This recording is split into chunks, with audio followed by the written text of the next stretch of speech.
Hello again.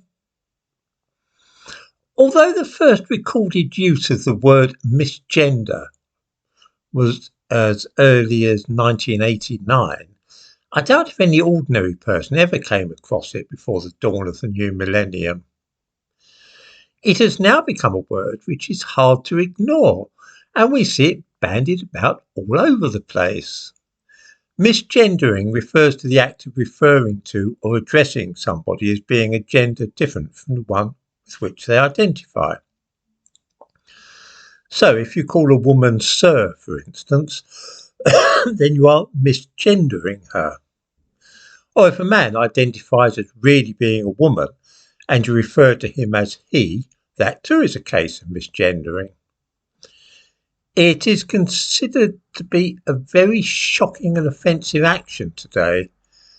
Somebody with a huge number of YouTube followers, a fellow called Matt Walsh, ran into trouble recently for referring to trans influencer Dylan Mulvaney as he, because of course Mulvaney identifies as a woman.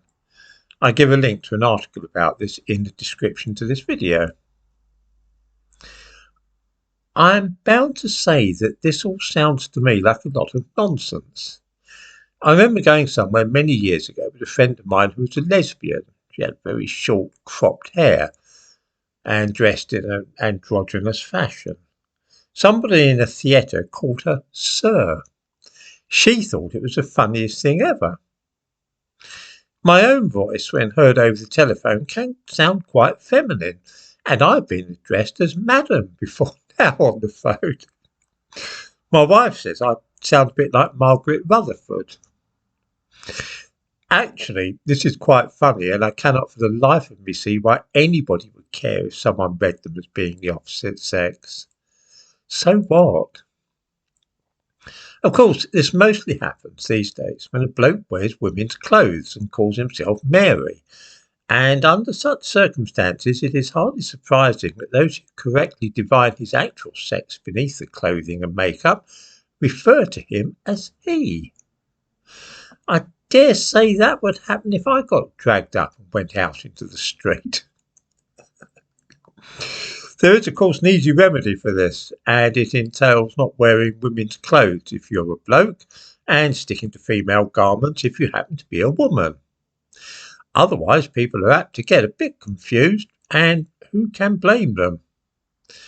It says something about the spirit of the age that calling a man he should provoke such a fierce reaction these days and lead to social disgrace.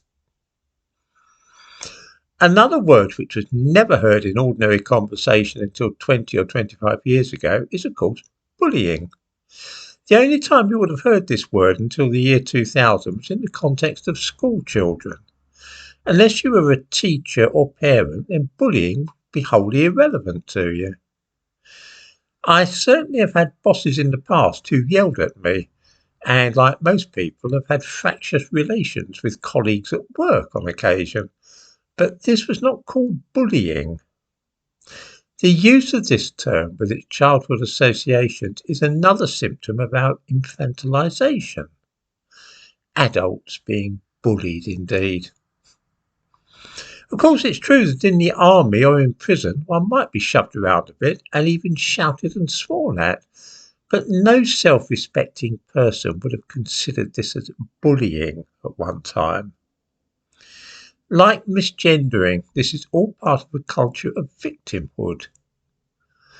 The man who dresses as a woman and thus confuses those with whom he comes into contact cannot accept that it is his behaviour which is creating the problems he encounters.